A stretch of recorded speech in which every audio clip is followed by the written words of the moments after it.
Well, the holidays have come and gone once again, but if you've forgotten to get that special someone in your life a gift, well, Mint Mobile is extending their holiday offer of half off unlimited wireless. So here's the idea. You get it now, you call it an early present for next year. What do you have to lose? Give it a try at mintmobile.com/switch. Limited time 50% off regular price for new customers. Upfront payment required. $45 for 3 months, $90 for 6 months, or $180 for 12-month plan. Taxes and fees extra. Speeds may slow after 50 gigabytes per month when network is busy. See terms.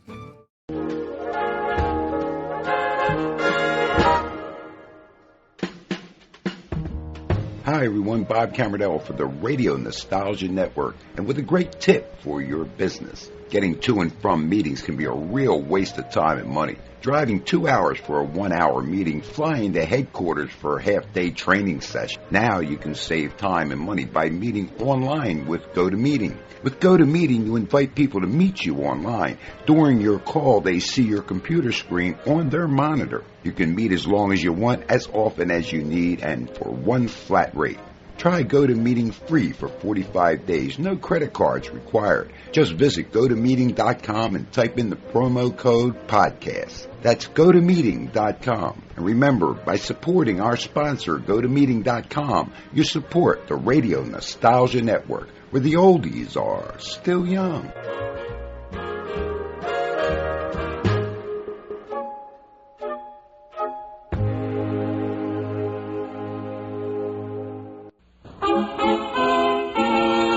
Family Theater presents Lucille Ball and Dean Miller.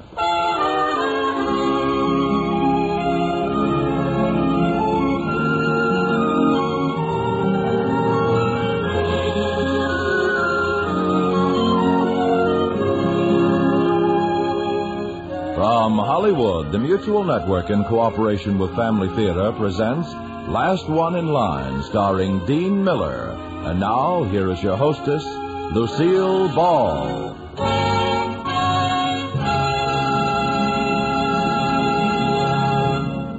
Family Theater's only purpose is to bring to everyone's attention a practice that must become an important part of our lives if we are to win peace for ourselves, peace for our families, and peace for the world. Family Theater urges you to pray. Pray together as a family.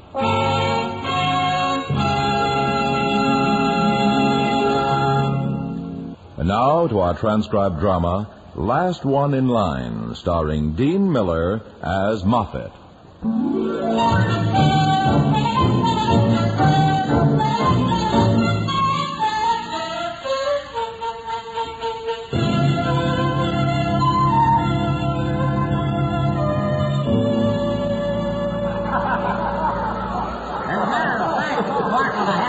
Wasn't too bad. Of course, I got a little tired being locked in at every stop. How'd that one get in here? Let me tell you about that is Arlen Mott. He just might turn out to be this year's favorite comedian. And if he's lucky, he might even stay on top of the heap for a couple of years, long enough to make a stake. Last month at this time, he didn't have a chance. Last month at this time, he was on his way back to burlesque just as sure as I'm standing here. That's too noisy in here. Let's go on out on the fire escape, and I'll tell you more about Arlen Mott.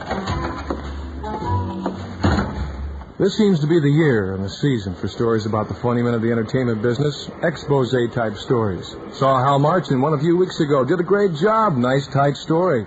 Then Mickey Rooney did a bang-up job on another one. Fine characterizations, both of them. But the comedians the stories were about both had big psychological problems. This story is about a comedian with a problem, it's true. And we promise it's the last one of the season.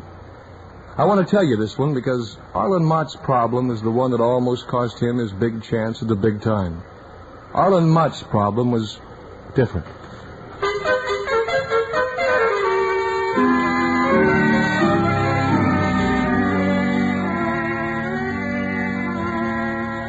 I first met Arlen about a year ago when he came into the office I had on Sunset Boulevard. It was a little second floor 12 by 12 on the inexpensive side of Laurel Canyon. It wasn't much, but then a talent agent doesn't spend much time in his office anyway. In fact, it was just luck that Arlen found me in. At the time, I figured it was his luck, not mine. Look, I'm trying to be honest with you. You want that, don't you? Yes, of course, but I still need an agent. But I don't handle comics. Never have. So, there's always a first time. Yeah. Can you give me one good reason why there should be? Hard enough getting work for an unknown, even if he's a strong dramatic actor. But a comic... Well, I'm not completely unknown. Have you done any pictures? Well, Film, television? How about live television? well, maybe if I could... Radio? Well, just because I Now, have... wait a minute. Maybe you better tell me just exactly what you have done. Or maybe I can tell you. Let me see now. High school plays. Mr. Monk. They thought you were a very funny man on campus. None of that. All right, then. You tell me. Well, I've done a lot of nightclub work. Okay. How'd you start? Now, give it to me straight. Well, I sang a little. I started with a show in the old Waterburn Theater on Detroit Street. Show was called Mid-Century Review. Maybe you heard about it. Mm-hmm. Yeah, go on. Well, the show went on the road, but they didn't take me along, so I stayed with the theater. It went burlesque right after that. They needed the tenor, and I doubled as a comic, and pretty soon I was the featured comic. Along with 30 beautiful girls, count them, 30. All right, but I was the comic. Well, as soon as I could swing it, I cut out, started working the clubs. Yeah. Steady? Well, so far only on weekends, but I'm good, Mr. Moffat. I'm sorry. Just come down to see me work. Once, that's all. Just once. Well, if you were an actor, But I'm not, and I figure a guy should do what he does best, don't you? If he can do it and keep eating, yes. Well, I think he should, even if he can't keep eating. Look, just come down and catch my routine. I pack 'em in. They come just to see me. Come down just once. Then, well, if you still say no, I'll let you alone, okay? It won't do any good. But, you come? All right. Where are you working?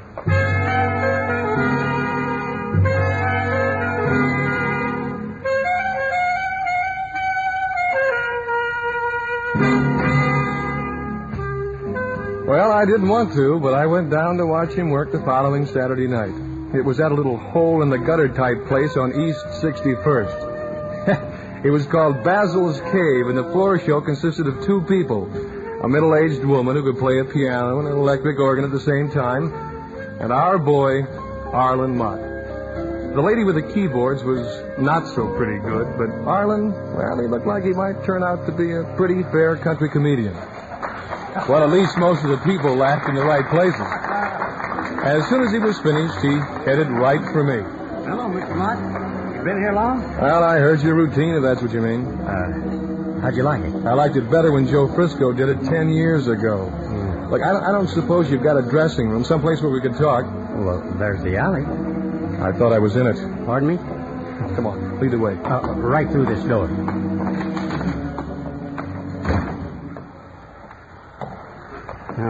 About me using Frisco's material. Doesn't matter to me.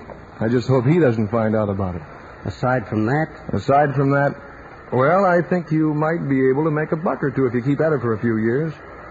Will you take me? Will you be my agent? You've got a job. You call this a job? 2, maybe 3 nights a week if I'm lucky, and for that I average about $25 a week. You mean you're living on that? Well, I got another job in the daytime, parking cars on the other side of town. Yeah, go on. But I'm tired parking cars to make ends meet, and I'm tired of working in dumps like this and having the manager act like he's doing me a big favor when he pays me. I'm tired of having to use other people's material, too. I'm telling you, Mr. Moffat... You out there, Mott? Yes, sir. Now, who's this? Hank Baylor, the owner. Better get in here. You'll be on before long. Suppose you come out here. Oh, easy. It's not much, but just... Who are you? Name's Don Moffat. A talent agent? That's right. Yeah. I saw you inside a few minutes ago, didn't I? Well, no, I'm not the one to tell you what you saw, but I was inside a few minutes ago. I came over to watch your comic. Or maybe I should say my comic. You're representing this guy? As of now, I am. That's absolutely right. And I'm afraid I can't let him work for you anymore, Mr. whatever your name is. It's Baylor. What do you mean you can't let him work for me? Can't do it. Well, we've got a deal. I'm sorry, but you've got to look at it our way. Suppose you got out that he's working here for tips. Tips? I pay him. Look, you've got him around for the weekends. He does what? How many shows a night? 4. 5, sometimes 6. You're paying him tips, brother. Well, it might be a little low, but he doesn't bring in a whole lot of business. Look, I've seen your dump. I know how many drop-in customers you can expect to have here. Now, look, let's be reasonable about this. All right, we'll be reasonable. 40 a night, 3 nights a week. But we can't give you any more than a 4-week contract, not at these prices anyway. Mr. Moffat. 40 a night, 3 nights a week? I can't. Why, I have to be nuts to go for a thing like that. I'm a small operator. Yeah, and it looks like you're going to stay that way. Mott brings in business, or you wouldn't have kept him here in the first place. Well, unless there's a holiday, there's no sense in having a show 3 nights a week. All right, 2 nights a week then, but on that arrangement it'll have to be for 50 per. Now, wait a minute, I gotta think about this. Hey, take all the time you want. You might like your place better as a nice, quiet little club. Anyway, get yourself a shuffleboard table, a TV set. What are you talking about? I was doing all right before Mott ever came along. Yeah, sure you were. You got anything to pack, Arlen? Now, wait. All right, look. 2 nights and 45 is the best I can do. But it's got to be an 8-week deal. No, I don't know. I don't think we can do it. I think we can't we? Look, I was only thinking of letting him stay on here because he's going to have a new act to break in pretty soon. Look, Arlen, maybe Vegas would be the best place to break the act. Okay, 50 a night. But it's got to be an 8-week deal. 8 weeks? Your place doesn't... Well, look, your place doesn't do much for the boy. There's no publicity. I'll put his picture out front. Big deal. I'll put him in my newspaper ad. Featured? All right, featured. Arlen, how do you feel about it? Well, I think so. I mean, yeah, let's take it. Okay, it's a deal then. Well, I'm probably making a big mistake, but all right, providing you arrange for a dressing room. Dressing room? That's what I said. All right. That's it? That's it. I'll send you a contract over in the morning. And what a shakedown. Now, wait a minute. You haven't signed it yet. If you still think it's a shakedown in the morning, just send the thing fax. No skin off our nose. Nice meeting you, Mr. Bailey. Yeah. Come on, Mott. You got another show to do. He'll be along in a minute. Don't make it too long. Oh, you just about scared me to death. You got a complaint? No. Complaint? $100 a week? I usually don't work that way. Usually more kid glove stuff than boxing glove, but, well, a creep like that would let you work here for nothing. Yeah, but if he doesn't You'll sign... sign. Mr. Moffat, I don't know how to thank you. You don't have to, Arlen. All you have to do is send me $10 a week for the next 8 weeks. Well, I better be getting home now. Oh, incidentally, I want you to be in my office tomorrow morning at 10. You understand? You want me to sign a contract? Well, we'll be around to that later in the week. Tomorrow I've got something else in mind. You just be there. Yes, sir. I'll be there. Oh, and I think there's something else we ought to get straight right now, Arlen. What's that? Taking you for a client has to be worth more to me than $10 a week. If I'm going to make any money on you, it'll be because I'll be getting 10% of a lot more money than you're worth right now. Oh, I understand that, Mr. Moffat. Well, understand this, too. When it comes to say-so, I'm the 90%, not the 10. You do what I tell you, and you and I are both going to make a buck. See you in the morning, Arlen.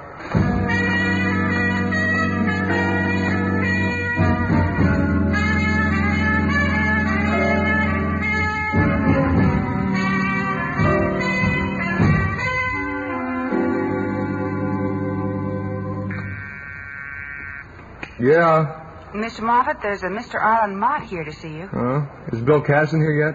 Well, there's somebody coming up the stairs now. It could be Mr. Casson. Okay, honey. When he gets here, let him right in, will you? Or you can send Mott in now, too. Yes, sir. Hello, Mr. Moffat. Oh, come on in, Arlen. Oh, come on, take a seat. Thank you. Arlen, there's a guy coming over here who's just about the top man in his field. He's... Oh, wait a minute. Hi, Don. Oh, here he is now. Come on in, Bill. Bill, this is the boy I called you about. Arlen Mott, Bill Casson. How do you do? Hi. I've heard your name before, haven't I? I'd be surprised if you hadn't. Bill writes some pretty funny stuff. Oh, of course. Bill Casson, you're a gag writer. Just the writer, if you don't mind. Sorry. Okay, it's a mistake everybody makes. Arlen, Bill's going to write you some special material. What's he been using? Other people's. Oh. Don, what exactly did you have in mind? A nightclub routine. A club routine? Yeah, well, I know it's a little out of your line, and that's the reason I called you. You see, we want something that's different. Now, it's got to be playable in front of a club, but I want it kept clean. I don't figure our boy here is going to be spending too much time in those sewers from now on. Are you thinking television? That's about the size of it. A TV show? Sure. Sound all right to you? Fine. Say, I've got some ideas about a routine that might really be great. Oh, that's fine. That's just great. What's the matter? Well, look, I'll let you two work that out. There's one thing I want understood, though, Arlen. You know what you can do, and you know what you can't do. Now, if you want to discuss that together, fine with me. But Casson is getting paid for writing your stuff because he's a professional. You follow me? He won't tell any if I don't try to write any? That's about the size of it. Yeah, but about this paying, I don't have any money. Well, I do. Let's just consider this in the nature of a loan. I don't get paid till you've had a good chance to try the material anyway. By that time, you'll be able to afford it. You got it? That's the way it works. Bev. Yes, sir? You can come in now. Yes, sir? Did you make that dental appointment all right? Yes, sir. And the others, too. They're all set up. Okay. Oh, by the way, Miss White, this is our newest client here, Mr. Mott. How do you do? How you do? Well, Mr. Moffat, if you have a dental appointment, I guess you'll be wanting me to come back some other time. No. I don't have a dental appointment. You do. Me? That's right. Look, honey, will you see that all of his front ones are put in good shape, but no caps unless it's absolutely necessary. Those things are just too darn expensive. Mm-hmm. Bill, you free today? Pretty much so. Is something you want me to do? Well, if you're going to know what to write for our boy, you two ought to spend a little time together. Might as well kill two birds with one stone. Thought maybe you could help Bev pick a couple of suits for the boy. Glad to. You've no objections? Me? Oh, no. Great with me. Fine. Well, I guess you three ought to get going, huh? Mr. Moffat, I think you'd better be on your way, too. You've got an appointment at 20th at 11. Wait a minute. That's right. I almost forgot. 20th? The studio? No. It's not about you. You know, I've got other clients, too. I will tell you one thing, though, Mr. Mott. I'm investing a little money in you, and I figure to get it back inside of 6 months. 6 months? That's right. After that, it won't be long before you'll be paying for my dental work and buying my suits.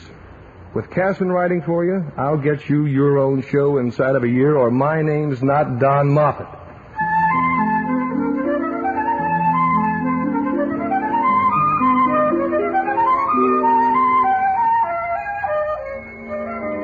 Well, from then on, things went along pretty much as I'd hoped. As a matter of fact, they went on better than I'd hoped. After his 8 weeks at the cave, breaking in the patter Bill had written for him, I got him into a real nice place uptown. He packed him in, too.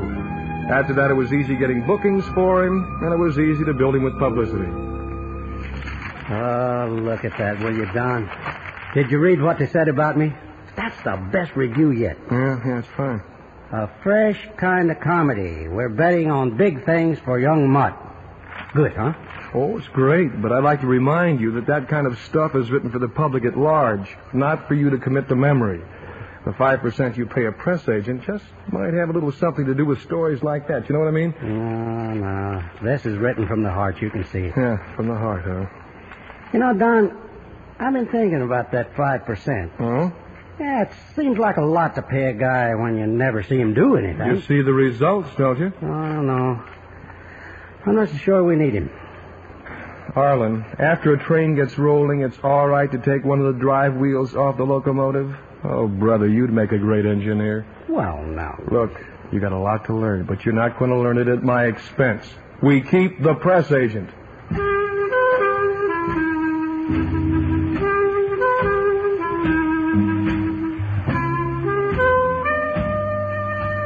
After about 5 months around town, I got him a shot at one of the big hotels in Vegas, where he also knocked him dead up there, too. And at the prices he was getting, it almost broke my heart to call him back. But the way things stacked up, I thought it would be for the best. We met in my office, the three of us, Arlen, Casson, and I. You know what? We found Arlen a little changed. Don't see why you keep it. Look at the place. Dim light, noisy traffic from the boulevard. It's a hole in the wall. You ought to have a big plush office on La Cienega. Something with a little class. You can afford it now. Hey. This suits me just fine. I've always liked this office. You would. All right, come on. Let's get down to cases. Yeah, I got your telegram. Say, Casson, I heard one in Vegas. You got to work into my monologue. This kid, you see his kid, he's got a seat by the window. He looks outside and he sees some kids playing and he looks at his father and he says, Daddy, why can't I go out and play like other kids? And his father says, shut up, kid, and deal. Don, are you sure you want this guy on television? Hey, what's the matter with you? You know, you're the glummiest gag writer I ever saw. How about this guy, Don? Ever see him smile? Don, I don't think he's going to last 39 weeks. This punk's so filled up with himself he'll explode before that. Punk! I'm your bread and butter. All right, that's enough, both of you. Cut it out. We've got some business to discuss. You heard what he called me. Take it up with him some other time. Right now, we're going to talk business. Well, let's get it over with then. I've got a date. A date? Yeah, I'm taking your secretary out to lunch. This gives us just 1 hour. Oh, well, I think we can do a little better than that. Beverly. Yes, Mr. Moffat? Take the rest of the day off. Go on home. Well, thank you, Mr. Moffat, but Mr. Mott will be a little too busy to have lunch today. He'll honor you with his company some other time, perhaps tomorrow. All right. Just who do you think you are? He's only the guy who pulled you from $25 a week to $3,000. Okay, gentlemen. We have a commercial, weekly, half-hour television commitment to talk about. Shall we get to it?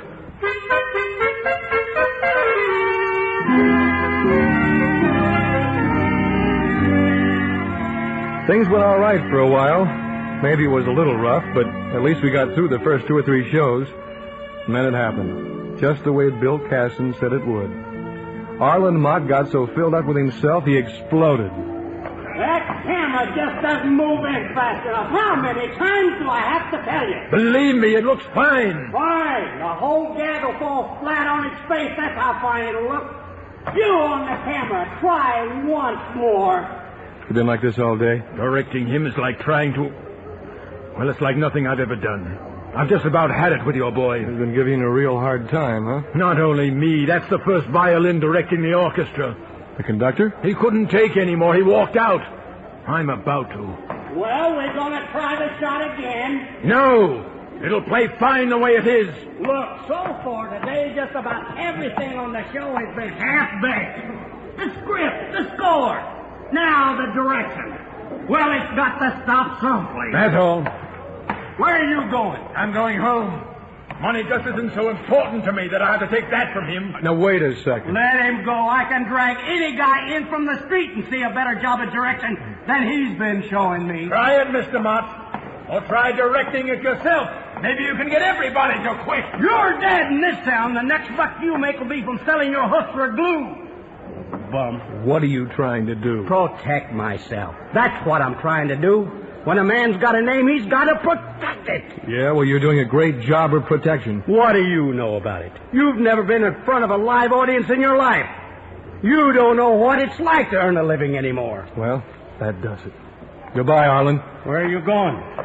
Somewhere where the air's a little cleaner. Wait. You got something to say? You're not cutting out on me, too. That's exactly what I'm doing. Oh, come on in the dressing room. Let's talk this thing. Tell you what. You go into the dressing room and think it out. You're throwing away 10% of a pretty hot item. Yeah? Well, I'll go home now and have myself a good cry. Gone? Goodbye, Arlen. Mr. Moffat? Oh, hi, Bev. I forgot you were here. I couldn't help hearing what just went on. Yeah, well, we've got a lot of other clients, Bev. Aren't you even going to talk to him? No, there's no point in it. You think I should? I think so. Look, there isn't anything between you two, is there? No. I thought there was for a while, but now the only thing I feel for him is pity. Pity? He's got a problem. Problem? You mean in his head he's got a problem? Maybe because his father punished him when he was a little kid. Something like that. There's nothing wrong with him that a good Peruvian witch doctor couldn't cure just by shrinking his head back to normal. That's what I mean, Mr. Moffat. Maybe you shouldn't have hit the big time quite so fast. Well, you've got some of the responsibility, too. You helped give him the problem. You ought to help him solve it.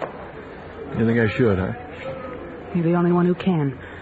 I've heard you cut some other people back down to size. Oh, look, you've got to try. Can't you see fame to him is like sudden wealth is to most people? It could destroy him.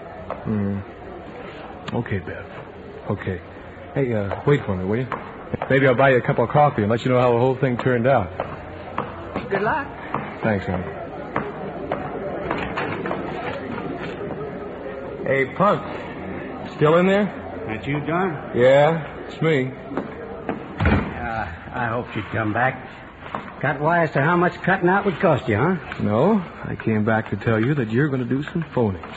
You're going to call up all the people who walked on you today, and you're going to tell them just exactly how sorry you are. Oh, I am I? That's right.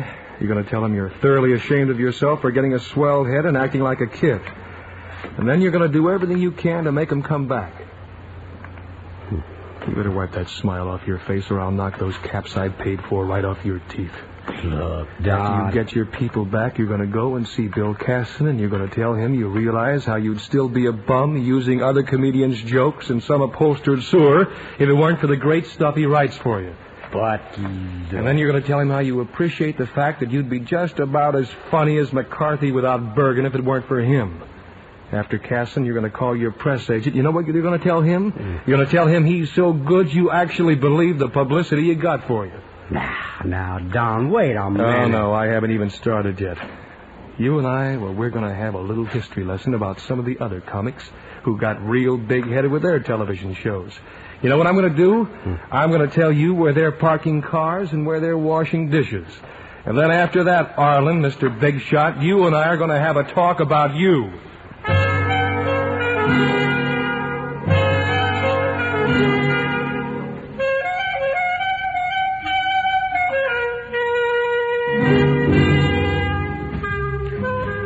Well, like I said, this seems to be the season for stories about comedians. I suppose that's why I'm telling you this one now. Arlen's problem, well, it was a problem most people have to face at least once in their lifetime. It's got a lot of names: swellhead, vainglory, pride. But no matter what you call it, it's a tough one to whip. I help Arlen beat the thing every week. It's based on a custom invented by the Romans. When a general returned from a successful campaign and made his triumphal entry into Rome, riding his chariot right through the cheering crowds, there'd be a slave squatting in the front of the chariot, out of sight. He'd keep saying the same thing over and over. Remember, thou art only human. We use the same method, only I guess a little bit more so. Well, the show ought to be just about over by now. I guess we better get back inside, huh?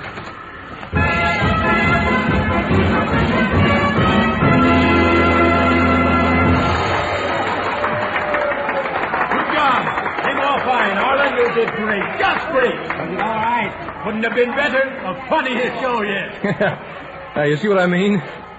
I have to go neutralize all that. Hey, couldn't have done it without you, you know. Hey, Don, wait. See you later, Don. Yeah. Oh, Bill, I want to see you.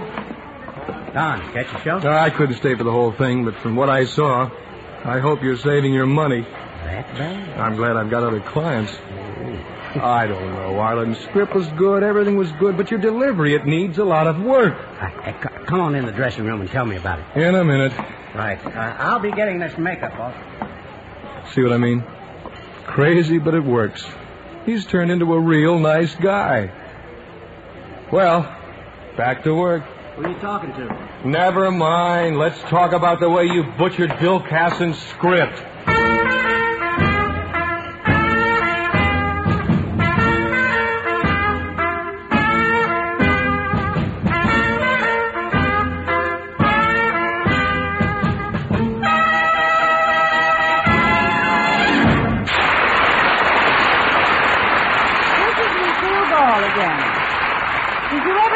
Hedda Hopper whips up a new hat.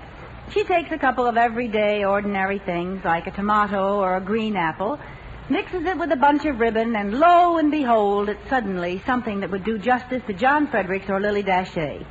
Lots of husbands have seen their wives do the same thing. And then, too, you read every now and then how some scientist mixes a concoction of ordinary things, a sort of cocktail made of waste products. And out of his magic test tube comes some application never heard of before. Jewels out of sawdust, perfume out of coal tar, medicine out of weeds or mold. You never realize the beauty and the value of things until you experiment, until you try them. That's pretty much the same way about prayer. Have you noticed lately how in the field of medicine, the psychologists and the psychiatrists have been rediscovering the value of prayer?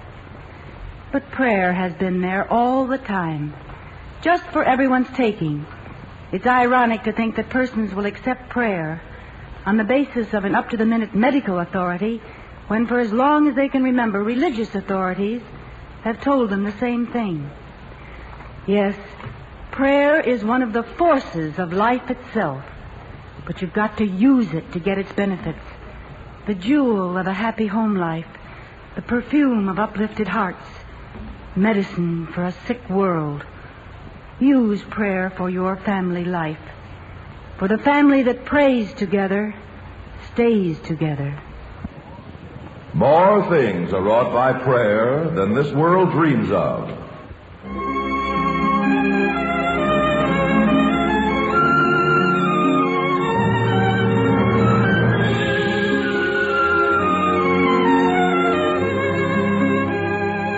From Hollywood, Family Theater has brought you transcribed Last One in Line, starring Dean Miller. Lucille Ball was your hostess. Others in our cast were Bill Baucom, Alice Backus, Jack Carroll, and Jason Johnson. The script was written and directed for Family Theater by Robert Hugh O'Sullivan, with music composed and conducted by Harry Zimmerman.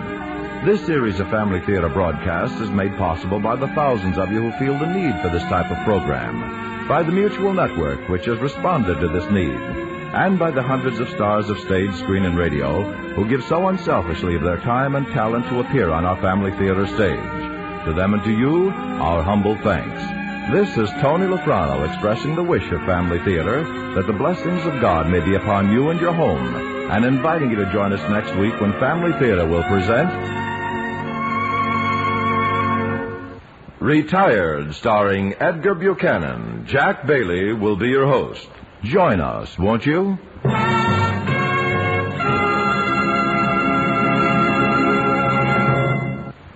Family Theater is broadcast throughout the world and originates in the Hollywood studios of the world's largest network. This is Mutual, the radio network for all America.